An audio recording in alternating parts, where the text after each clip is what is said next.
Jeg skal præsentere definitionen for begrebet differentialkoefficient. Og når vi snakker om differentialregning, så handler det altså om funktioners væksthastighed. Differentialkoefficienten er et tal eller en grænseværdi, som fortæller os noget om funktioners væksthastighed eller tangentlængde. Den matematiske definition for differentialkoefficienten lyder således. En funktion f kan kaldes differentiabel i punktet x0, hvis differenskoefficienten delta y over h har en grænseværdi for når h går mod 0. Og vores grænseværdi kaldes altså differentialkoefficienten og betegnes f-mærke af x0.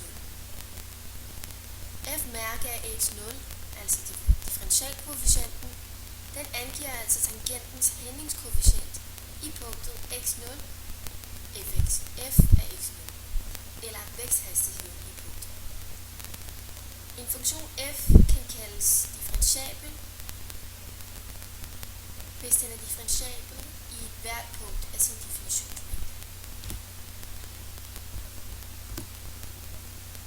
Og et eksempel på en simpel funktions differentialkoefficient er andengradsligningen f af x lig med ax i anden plus bx plus c